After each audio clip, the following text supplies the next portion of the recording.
यहां कौन ऐसा है जिसको मैं गुरु रूप में वर्ण कर लूं जो हमारे अनुरूप हो?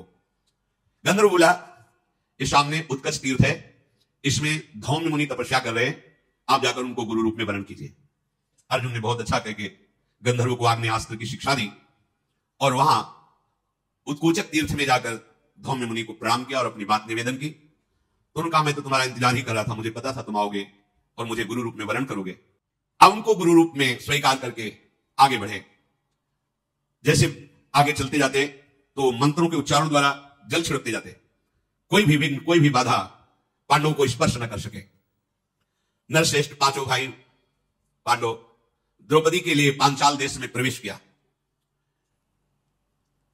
अब वहां सोचा कि अगर मैं राज्य के अंदर प्रवेश करता हूं तो कहीं कोई जानकारी न कर ले कि इतने महाबली कौन हो सकते हैं। तो उस गांव में एक किनारे कुम्हार का घर था गांव के बाहर, उसके पास गए और कहा, मुझे कुछ दिन के लिए यहां रख लीजिए।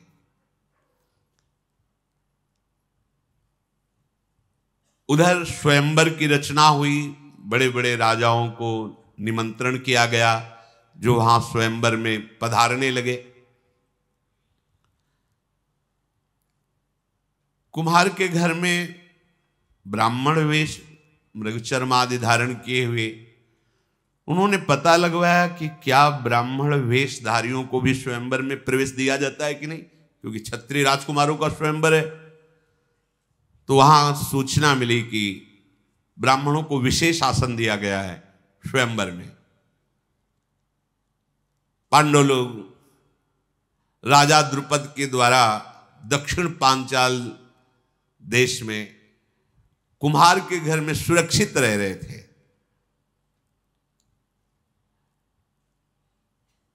एक गुप्तचर को भेजा और कहा, स्वयंवर की क्या दशा है? उसने आके बताया कि ऐसा लक्ष्य वेद रखा गया है कि सिर्फ अर्जुन ही वेद सकते हैं, दूसरा नहीं। उनको पता नहीं कि पांडव ये हैं। महाराज द्रुपद की आंतरिक इच्छा थी कि द्रौपदी का वर केवल अर्जुन हो सकता है। तो उन्होंने एक ऐसा कृत्रिम लक्ष्य रखा है कि एक छोटा सा छिद्र यंत्र के आसपास पटा हुआ है और उस छिद्र के ऊपर मछली जो निरंतर घूम रही, उस छिद्र से 5 बाण घूमती हुई मछली के आंख में मारना है। उस छिद्र से, जैसे कहीं कहीं छोटी छोटी कथाओं में कि वो नीचे से तेल पर आकृति देख के, महाभारत ग्रंथ में ऐसा नहीं। ग्रंथ में है कि एक ऐसे सपाट ऊपर आकाश की तरफ और उसमें एक छिद्र, और उस छिद्र के ऊपर मछली ऐसी घूम रही है और उस छिद्र से घूमती हुई मछली की आंख में 5 बाण मारने, 5 बाण ही रखे, जो बराबर 5 बाणों को संधान करके मार देगा, द्रौपदी उसी के गले पे जयमाला डालेंगी।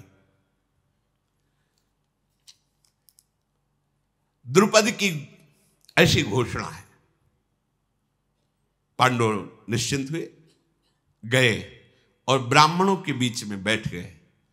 महाराज द्रुपद की घोषणा सुनाने के लिए धृष्टद्युम्न ने कहा, हमारे महाराज की घोषणा है, जो वीर इस धनुष पर प्रत्यंचा चढ़ाकर 5 बाणों से इस छेद के ऊपर जो मछली है उसकी आंख में लक्ष्य वेद कर दे, वही हमारी बहन को प्राप्त कर सकता है। जब घोषणा हो गई तो बड़े बड़े ऋषि मुनि ब्राह्मण सब जय हो स्वस्ति वाचन करने लगे। बड़े बड़े नरपति आए हुए थे, सब अपने अपने वस्त्र संभालने लगे, कमर कस करके वहां पहुंचे। मानो ऐसे जैसे ज्वार भाटा आ गया हो समुद्र में, ऐसे राजाओं की भीड़ थी। जनपद की प्रजा भी देख रही थी। राजकुमारी द्रौपदी जयमाला लिए हुए स्वयंवर में पधारी। ऐसा स्वरूप, श्याम वर्ण, कमल नयनी, देखते ही सब बस अब हम ही लक्ष्य वेद कर ले। पूरा समाज बैठा हुआ है, एक एक राजा उठता है तो कोई कोई धनुष खींच कर उसमें प्रत्यंचा चढ़ाता है, ऐसा झटका लगता है कि मुंह भरा नीचे गिर जाता है, अपने कपड़े संभालता है, चुपचाप बैठ जाता है जाके। दुर्योधन, दुर्विशह, दुर्मुख, दुष्प्रदर्शन, विविंशति, विकर्ण, कर्ण, दुशासन, ये सब बड़े बड़े कौरवजन भी अपनी। इधर भगवान श्री कृष्ण बलराम ये भी आए हुए थे। भूमंडल के विख्यात विख्यात जितने वीर हैं, शल्याद, सब, जरासंध, सब आए हुए थे।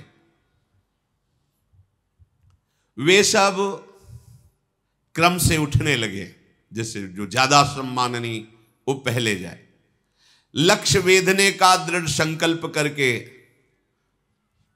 पर भगवान श्री कृष्ण ने जितने यदुवंशी वीर आए थे सबको इशारे से कहा कोई नहीं उठेगा, चुपचाप।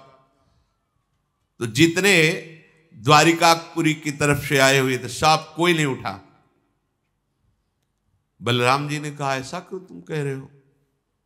तो उनका वो देखो मृगचर्म पहने हो 5 बैठे ना, वही पांडव है, और ये वेद अर्जुन के लिए है। अच्छा ये अर्जुन है, हमने तो सुना था कि उसमें अग्नि महल में बस नहीं, वो देखो 5 बैठे। बलराम जी को बड़ी प्रसन्नता हुई, केवल भगवान ने बलराम जी को संबोधन किया। अब उस समय कोई कोई तो धनुष की प्रत्यंचा चढ़ाने को बस होते कि वो अब बस बंधने वाली, ऐसा झटका लगता गिर जाते, किसी के बाजू टूट जाती, किसी के माथा टूट जाता, इतना कठोर धनुष रखा गया था, दूसरा चढ़ा ही न पावे। द्रौपदी की आशा लिए हुए जाके बैठ जाते, प्रत्यंचा ही नहीं चढ़ा पाए बड़े बड़े वीर। राजाओं की अवस्था ऐसी देखकर दुर्योधन भी पहुंचा, पर उसके घुटने फूटे, प्रत्यंचा तो चढ़ा नहीं पाया। दुर्योधन को ऐसा देखकर कर्ण को सहन नहीं हुआ, भुजा ठोकता हुआ पहुंचा, धनुष उठाया, प्रत्यंचा चढ़ाई और बाण में हाथ, 5 बाणों को ऐसे उठा के लक्ष्य की तरफ देख रहा था। द्रौपदी जी ने कहा कौन है ये? तो जो घोषणा करने वाले थे उनका सूत पुत्र कर्ण बोले किसी भी तरह तेरे को स्वीकार नहीं कर सकती, रख धनुष बाण, नीचे उतर। आकाश की तरफ देखता हुआ कर्ण नीचे उतरा। क्या कर सकता है, कैसे कहे कि मैं सूत पुत्र नहीं हूं? जीवन भर अपमान सहना पड़ा कर्ण को, जीवन, महाबली महादानी है। द्रौपदी ने उच्च स्वर से कहा ये मेरा वर्ण करने का कैसे अधिकारी हो सकता है, हटाओ इसको सभा से। इतना बड़ा, तभी उसने अंदर गांठ बांध ली थी कि इस प्रश्न का उत्तर एक बार हम तुम्हें जरूर देंगे। यही से महाभारत का बीज पड़ गया। अब जितने वीर थे सब अपना अपना बल लगा करके, जरासंध भी हार गया, प्रत्यंचा नहीं चढ़ा पाया। कर्ण ने प्रत्यंचा चढ़ा नहीं थी, शायद प्रयास के लिए छूट मिलती तो हो सकता लक्ष्यवेद भी करते, पर आगे अवसर ही नहीं मिला। शत्रुओं को संताप देने वाले धृतराष्ट्र पुत्र सब निराश बैठे थे।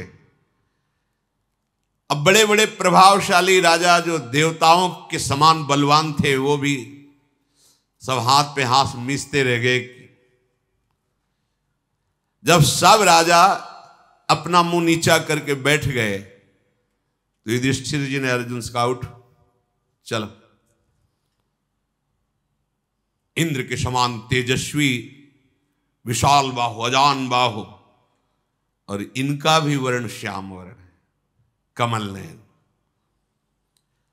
जे ही अर्जुन ब्राह्मणों की सभा में खड़े हुए, ब्राह्मण लोगों ने मंत्रोच्चारण शुरू कर दिया। हाँ भाई हमारा पक्ष है, मृगचर्म हिला हिला करके मंत्रोच्चारण करते, अवश्य विजयी होगा तू, अवश्य विजय है ब्राह्मण, तू अवश्य विजयी होगा। सब जितने बड़े बड़े राजा थे सब सर झुका के कि क्षत्रिय बल के द्वारा स्वयंवर की पूर्ति होती कि आज ब्राह्मण बल विजय प्राप्त करेगा। सबको यह है कि ये ब्राह्मण भीख मांगने वाला क्या कर सकता है, उपहास ही होगा इसका। जब बड़े बड़े जरासंध शल्य आदि बड़े बड़े राजा हार गए, ये क्या कर सकता है। अपने गुरु तुल्य बड़े भ्राता को प्रणाम करके मस्तानी चाल से रंगमंच पर पधारे। जो देखता उसका अनुमान होता कि इसकी चाल, इसकी गर्व भरी दृष्टि देखकर लगता है लक्ष्य भेद देगा। पर कुछ लोग बोले कि ब्राह्मण में इतनी सामर्थ्य कहां कि धनुर्विद्या की ऐसी सूक्ष्म कला को प्राप्त कर लिया हो।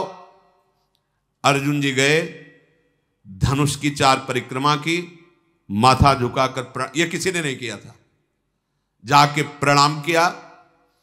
इसके बाद विद्याओं के परम गुरु भगवान शंकर को मन ही मन प्रणाम करके भगवान श्री कृष्ण का चिंतन किया और सहज में धनुष को उठाया।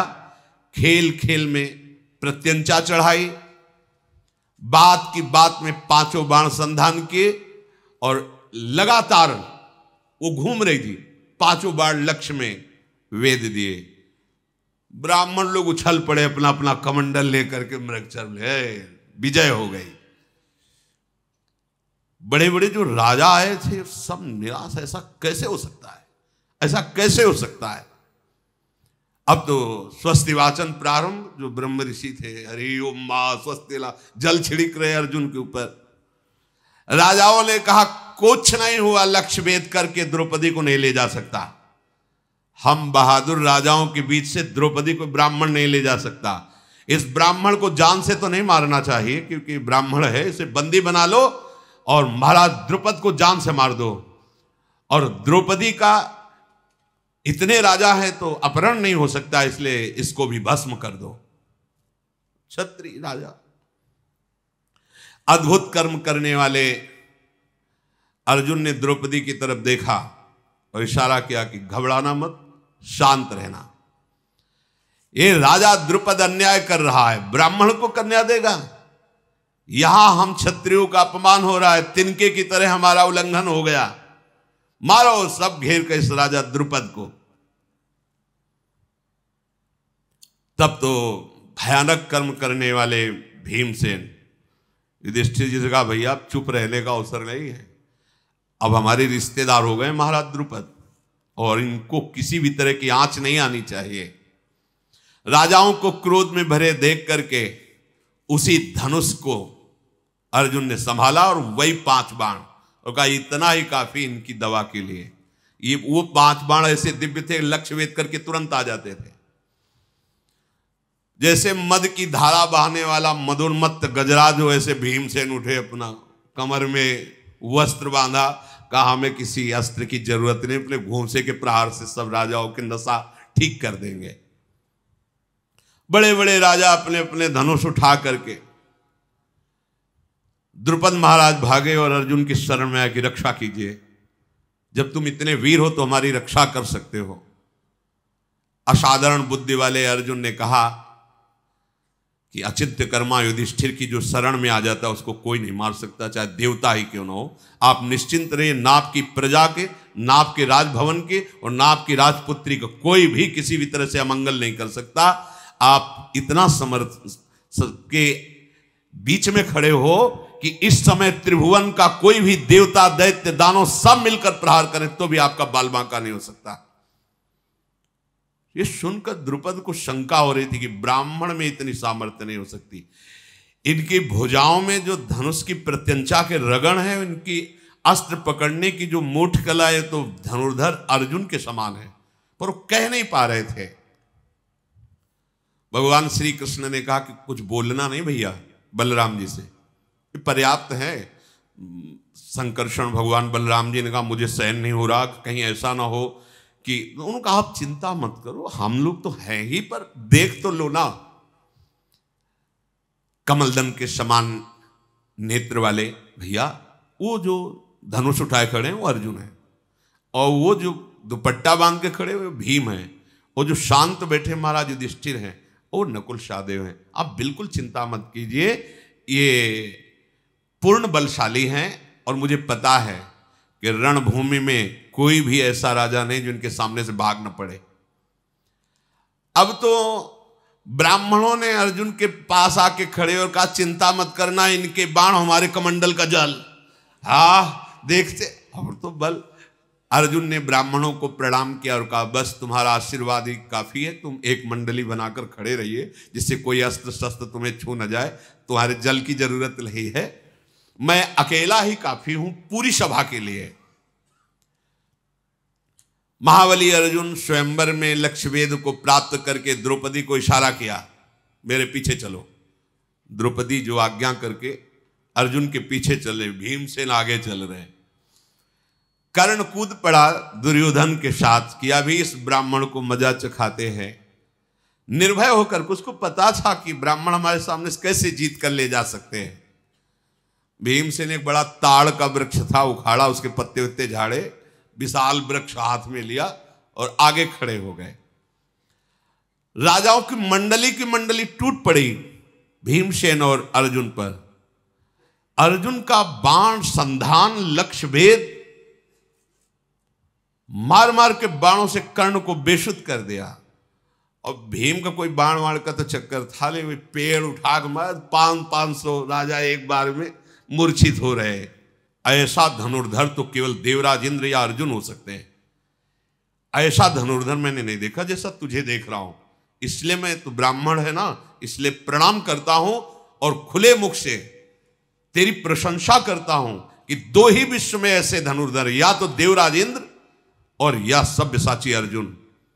उसको पता है अर्जुन लक्षाग्रह में मारे गए हैं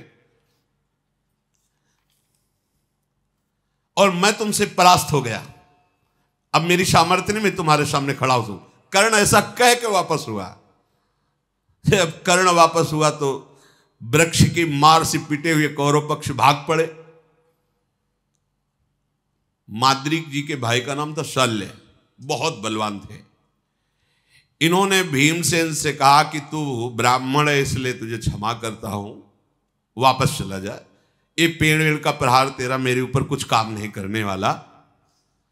शल्य ने जब भीम से, तो भीम ने कहा तुम दया मत करो, तुम्हें, हम ऐसे ब्राह्मण नहीं, तुम्हें जितनी सामर्थ्य हो तो तुम लगाकर हमसे युद्ध करो।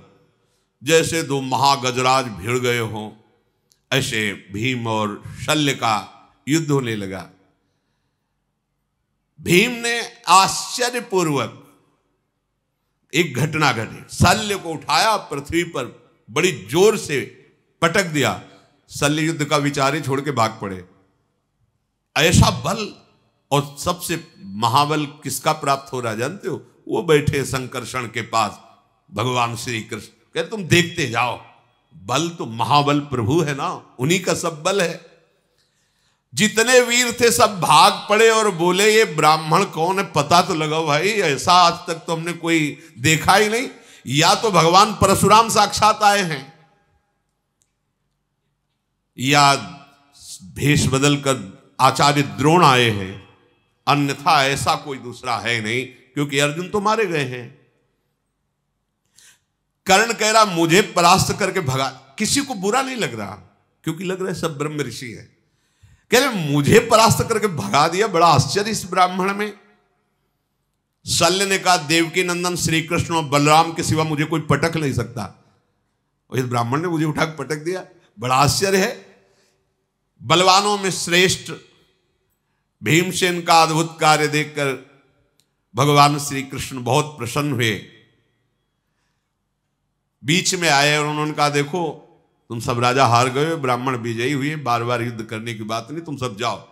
भगवान श्री कृष्ण की बात मानकर युद्ध शांत हुआ, सब राजा चले गए।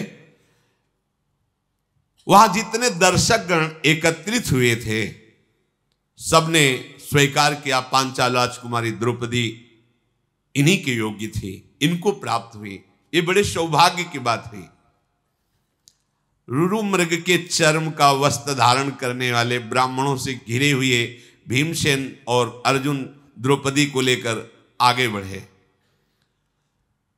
द्रौपदी जी को अपार सुख मिल रहा था, वो जान नहीं पा रही थी कि मुझे ये सुख कैसे प्राप्त हो रहा है। हृदय बड़ा उल्लसित था। इधर माता कुंती बड़ी चिंतित थी कि आज भिक्षा को गए, अभी तक वापस नहीं आए। संध्या काल हो गई। इतने में प्रवेश किया भीम अर्जुन ने। तो माता किसी कार्य में थी, उनका भिक्षा लेकर लौटाए। बोले हाँ मां मैं ले आया हूं। तो बोले पांचों बांट लो। कुंती देवी ने जब ये बात कही कि पांचों बांट लो, तो युधिष्ठिर जी ने कहा मां देख तो लेती, क्या बांटने की बात आपने कह दी। ये स्वयंवर में जीतकर द्रौपदी को लाए हैं। कुंती जी ने कहा कभी भूल से भी मेरे मुख से अधर्म वाली बात नहीं निकली, कभी मेरे मुख से अनुचित बात नहीं निकल सकती। भ्रम से भी क्या मेरे मुख से अधर्म की बात निकल गई? ऐसा कैसे हो सकता है? बेटा ये द्रुपद कन्या कोई वस्तु तो है नहीं कि 5 में विभाजित कर दी जाए। ये मैंने लगता है भूल से उत्तर दे दिया,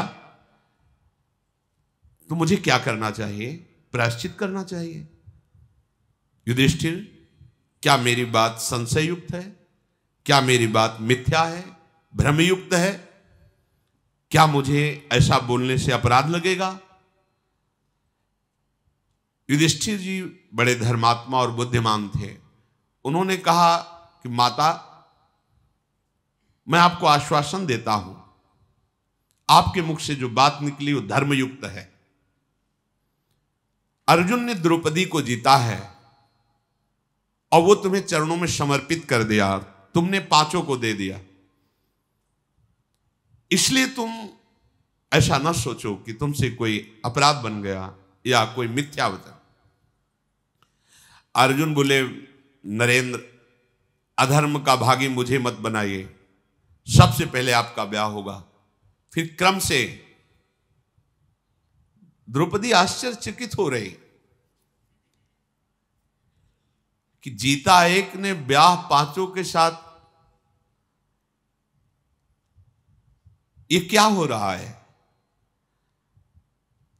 पांडवजन मन ही मन विचार करें कि कोई प्रमाण देने वाला मिल जाए कि हम लोगों का ये कार्य धर्मयुक्त है कि नहीं। कोई महर्षि, कोई ब्रह्म ऋषि इसका प्रमाण दें। ऐसा सोच ही रहे थे कि भगवान श्री कृष्णचंद्र जो और बलराम जो वहां गुप्त रूप से पधारे कुम्हार के घर में। अजातशत्रु महाराज युधिष्ठिर जी ही दृष्टि पड़ी, वसुदेव नंदन श्री कृष्ण तुरंत खड़े हो गए। प्रभु नजदीक गए और कहा मैं श्री कृष्ण आपको प्रणाम करता हूं, और युधिष्ठिर जी के चरण छुए, क्योंकि बुआ के बड़े लड़के हैं। भीम को हृदय से लगाया। बलराम जी ने भी युधिष्ठिर जी को प्रणाम किया। कुंती जी के चरणों में माथा नवाया श्री कृष्ण और बलराम जी ने। वसुदेव जी की बहन है कुंती जी, और कहा मैं गुप्त रूप से यहां इस घर में आया हूं, आप लोग सब सुखपूर्वक हैं? युधिष्ठिर जी ने कहा आपकी कृपा है प्रभु। आपने कैसे पहचान लिया? भगवान ने कहा कि मेरा नाम वासुदेव है, मैं तुम्हें पहचान नहीं पाऊंगा। वासुदेव का तात्पर्य होता है वासना वासुदेवस्य वासितम भुवनत्रयम् सर्वभूत निवासोस्मि वासुदेव नमोस्तुते। अर्थात मेरे से सब प्रकट हुआ, मेरे में ही सब रह रहा है, और मैं जानूंगा नहीं। भगवान ने इतना कहा कि तुम ये जानो कि मेरा नाम वासुदेव है, और हंस दिया। ऐसा कौन अद्भुत कर्मा है जिसको मैं जानता ना हूं? सौभाग्य की बात है कि आप अग्निकांड से जीवित बच गए और द्रौपदी को ही प्राप्त किया। मेरे हृदय की भावना जो आपके प्रति है वो आपका सदैव रक्षा और कल्याण करती रहेगी। आप लोगों को कोई जान न पावे और हमें कोई ये न जाने कि आप हमारे हो, इसलिए मुझे गुप्त रूप से यहां से चल देना ही उचित लगता है। भीमसेन और अर्जुन कुम्हार के घर में जब द्रौपदी जी को लेके गए थे, तो धृष्टद्युम्न जो द्रौपदी के भाई थे, द्रुपद ने कहा था ये कौन से ब्राह्मण हैं, कहां से आए हुए हैं, हमें कुछ पता नहीं, तुम और तुम्हारे गुप्तचर तुरंत इनके पीछे लगो और हमें कुछ ही घंटे में सूचना दो ये कौन है, कहां से आए हैं, ऐसी वीरता इनको कैसे प्राप्त हुई? मुझे नहीं लगता कि ब्राह्मण है। गुप्तचरों के साथ दृष्टिद्युम्न पीछे लग गए थे। चारों तरफ उनके गुप्तचर कुम्हार के घर में आसपास नकुल, सहदेव, युधिष्ठिर जी, अर्जुन जी, भीम जी कुंती के पास बैठ करके जो भिक्षा मांग करके लाई गई थी उसका विभाजन करने का इंतजार कर रहे थे। कुंती जी ने द्रौपदी जी से कहा, आज तुम विभाजित करो। पहले देखो कोई अतिथि तो नहीं, कोई संत तो नहीं बाहर भूखा, शास्त्र ऐसा कहता है। घर के बाहर निकल कर देखा, नहीं, तो अन्न का सीधा आधा भाग करो और इनको दो, भीम को आधा भाग, और इसमें शेष के 6 भाग करो, क्योंकि अब द्रौपदी जी भी है। 4 पांडवों में, 5वीं कुंती जी, 6वीं द्रौपदी जी, भीम को आधा भाग। जब सब पा रहे थे उसके बाद द्रौपदी जी ने बचा हुआ जो शेष भाग था उसे पाया। फिर जब सब प्रसाद पा चुके बैठ करके बातें शुरू हुई, यही सुनने के लिए गुप्तचर और दृष्टिद्युम्न उनके भाई वो अब वीर गाथाएं अपने पिता पांडु महाराज की और भी बातें, सब राजधर्म से युक्त बातें कर रहे थे।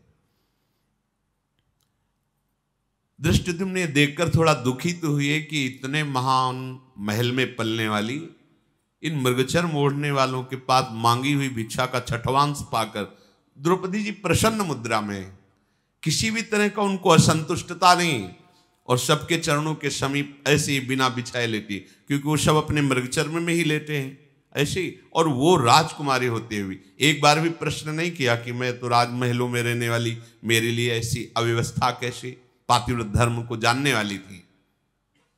दृष्टिद्युम्न तुरंत जाकर के द्रुपद को सूचना दी, महाराज हमारे गुप्तचरों द्वारा और हमारे द्वारा जो परीक्षण हुआ उस 100% वो ब्राह्मण नहीं है। उनकी वार्ता, उनकी चेष्टा, उनकी संगोष्ठी ये बताती है कि कोई महावीर हैं। द्रुपद राज ने तुरंत एक दूत को भेजा और कहा, जाओ उनको कहो कि महल में तुम्हारा द्रौपदी के साथ स्वागत करने के लिए हम व्याकुल हैं, आप आइए और यहां प्रसाद पाइए। मेरी पुत्री कृष्णा को भी यहां लाइए। राजा द्रुपद के कहने पर तत्काल कुंती सहित 5 पांडव महल की तरफ चले।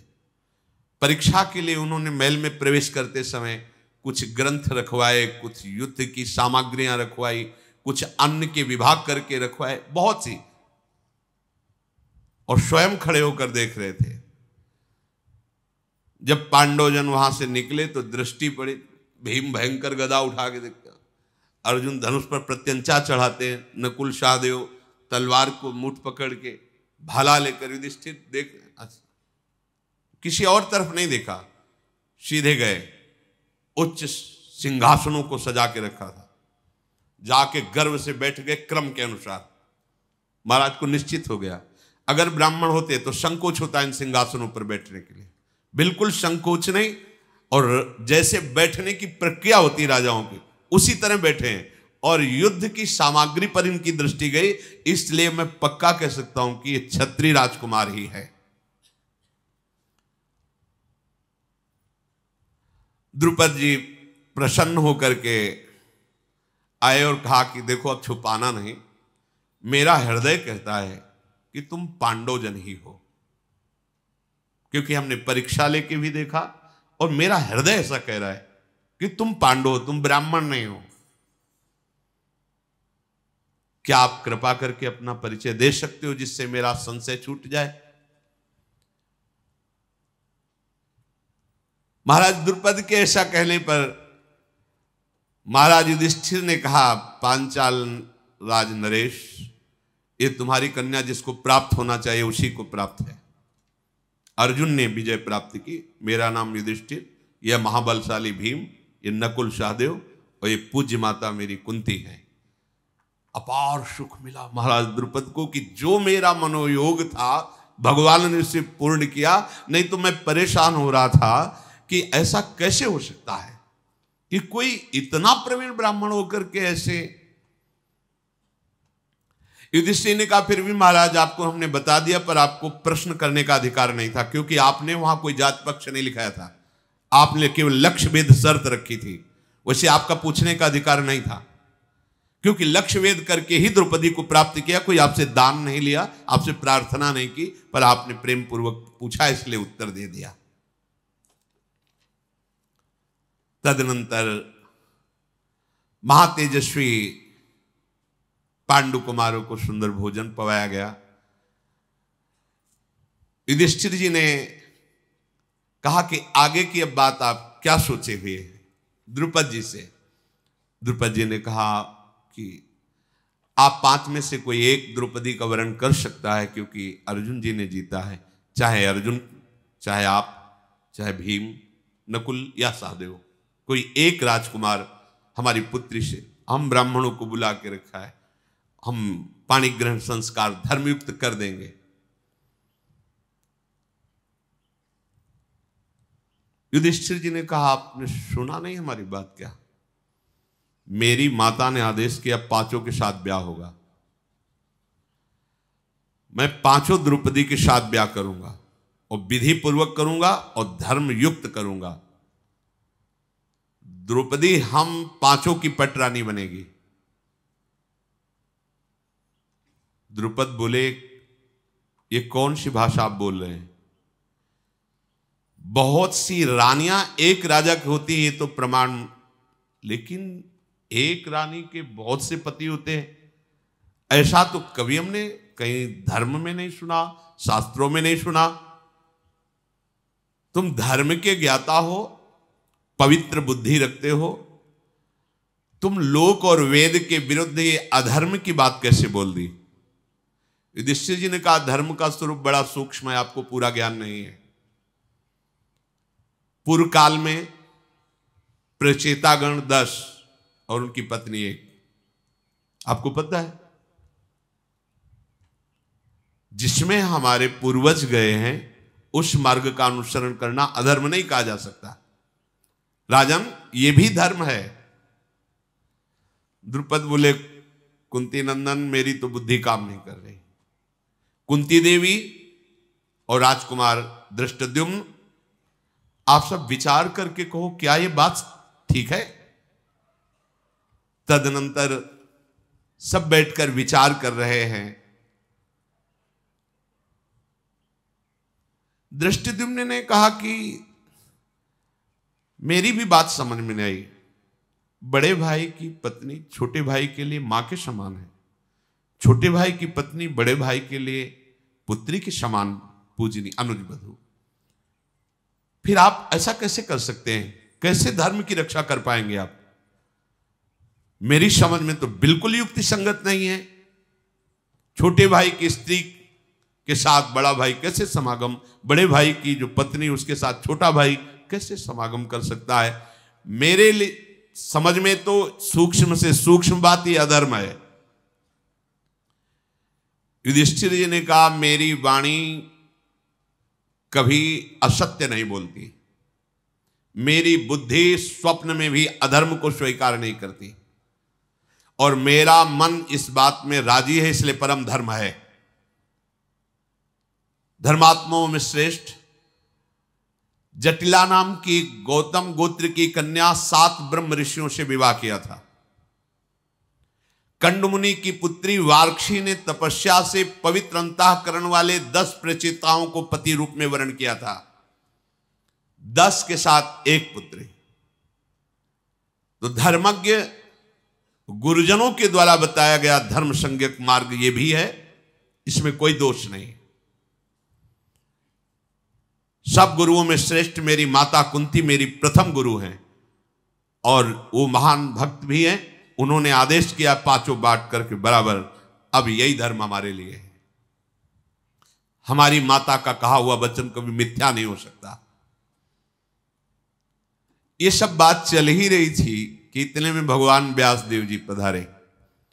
सब आनंद से मुकर उनका अर्घपाद्य आदि से पूजन किया।